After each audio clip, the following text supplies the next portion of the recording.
Today, I will be ranking techniques used to learn a language, starting with Duolingo. First, for those who don't know me, I speak Mandarin, Japanese, Korean, and Spanish at various levels. Duolingo will be B tier. It's actually not that bad, especially when you're just starting out and you don't want to invest too heavily yet into learning a language. It's not very efficient. There are better things to use.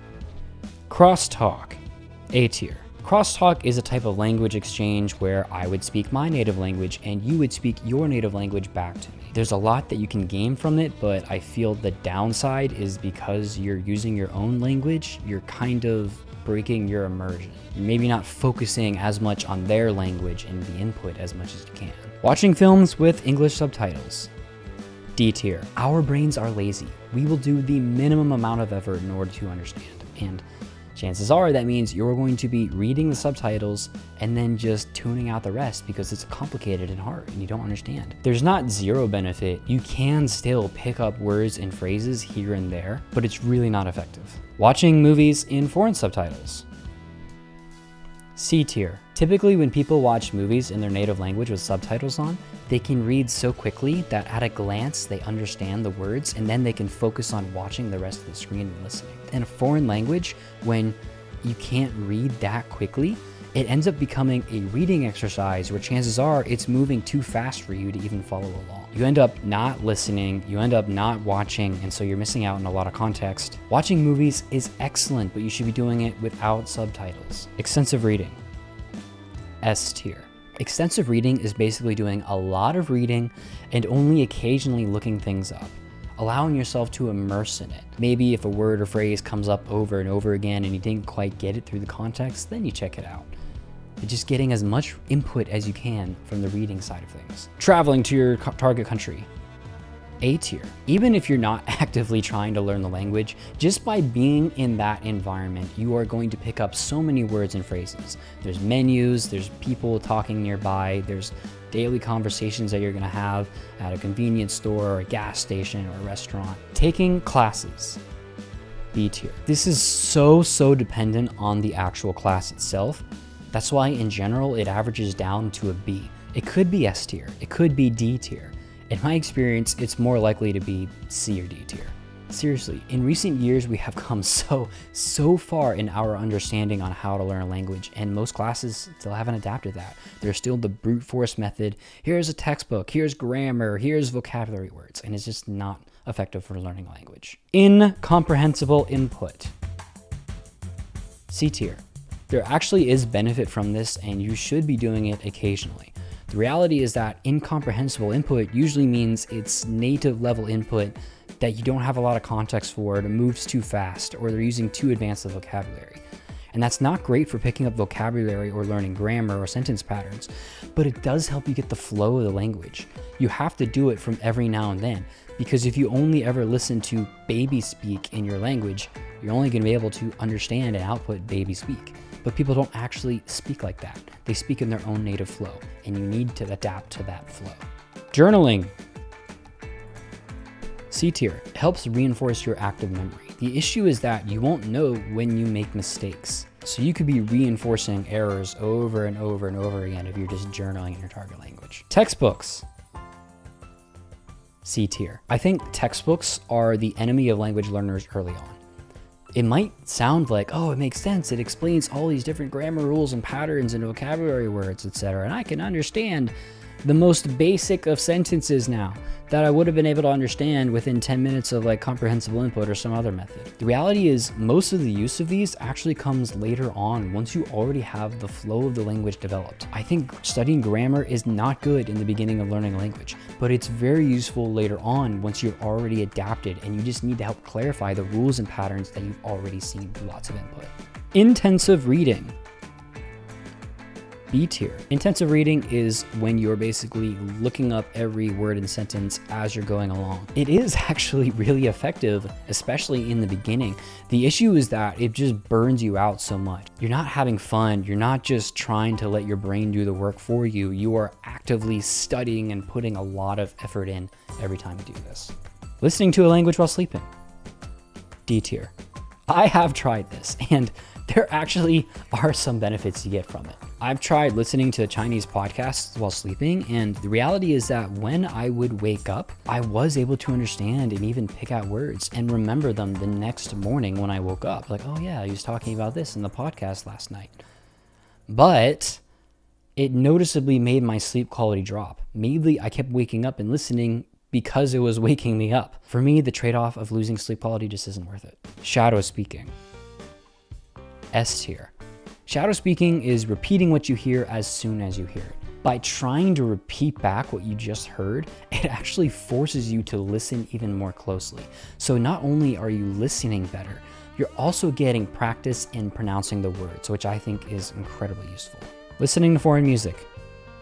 C tier. It's fun, and if you're having fun with it, that's really important. I don't want to deny that to you. But in terms of actually learning the language, I don't think you can do it that effectively if you only listen to songs. Anki. A tier. Probably a controversial choice, as I think a lot of people would put it into S tier. The issue with Anki is that it's so easy to use it wrong.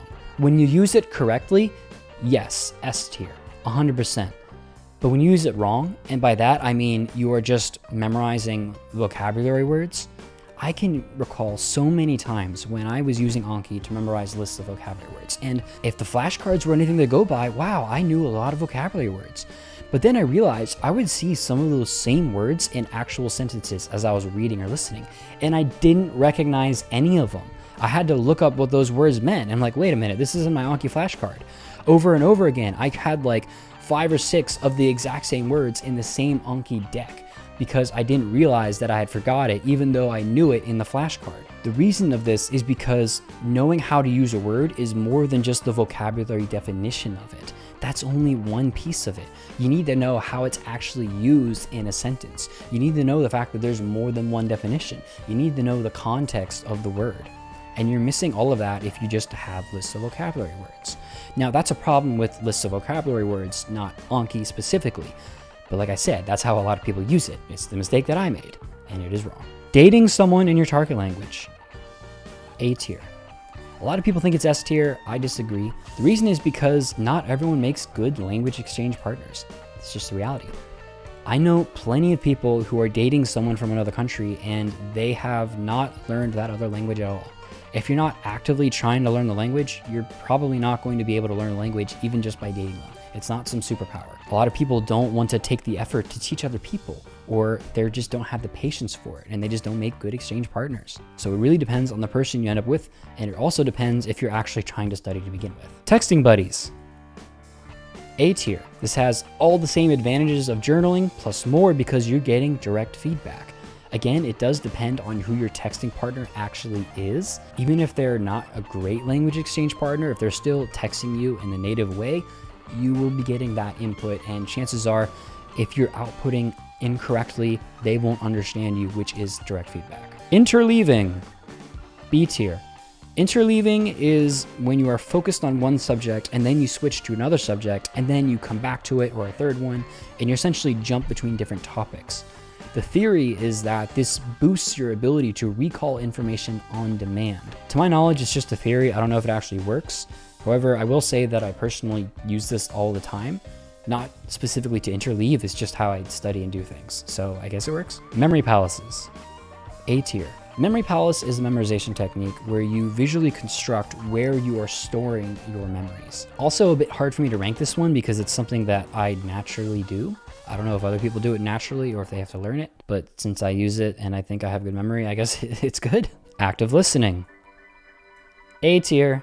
Active listening means directly focusing on your input. In this case, listening input. Not just languages, one of the best way to learn anything, by focusing on it, of course. Graded readers. B tier. Graded readers are essentially when you're reading and then you answer like little quizzes in order to figure out what you understood properly and what you didn't understand.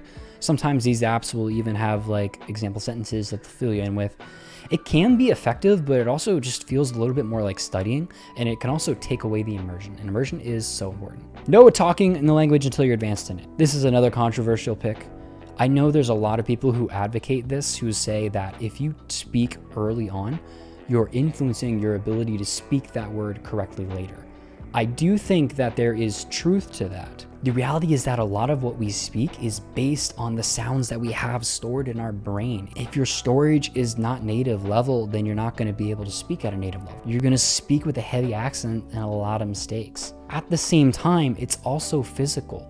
And if you're speaking from the very beginning, you're going to be developing the physique in order to pronounce those words. Not only that, but speaking a language helps you remember it better. It reinforces your active memory. To my knowledge, there's no clear answer on whether or not this works. It's just theory, and there's people who support theory, people who don't support theory.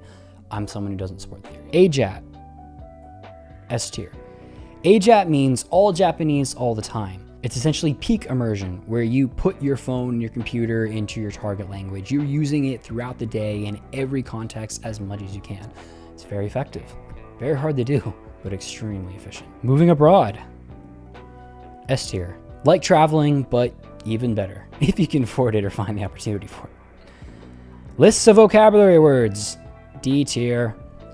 Yeah, not effective. That's not how you learn a language. Don't do that. It's very tempting to do that. Do not do that. Passive listening, A tier. Passive listening is like having the language on in the background while you're going throughout your day. Maybe you tune into it occasionally. It's still really effective. You still tune in and out of listening. You pick up things here and there. No, you won't remember the entire podcast. You won't be remembering all the words, but you're reinforcing the flow of the language. You are picking up words. In general, the more listening you do, the better, even if it's passive. Memorizing phrases, B tier. Phrases are far, far superior to vocabulary words. Phrases are self-contained sentences that are very efficient, that are common in the language, that a lot of people will be able to understand. Video games, A tier. Gaming is an incredible way to immerse yourself in the language. The drawback is that it is a very specific context. Video games often use a lot of fantasy words, phrases, terminology, things that you won't really encounter on a day-to-day basis. So you can get a high level of gaming fluency by playing video games, but that may not necessarily translate to any other type of fluency, such as dating or small talk or just traveling around, and these kinds of common things that are normal in daily life. Comprehensible input, S tier. Comprehensible input means listening to stuff you understand +1. The ideal scenario is that you listen to, let's say, a whole paragraph of someone speaking, and there's only one word in that paragraph you didn't know.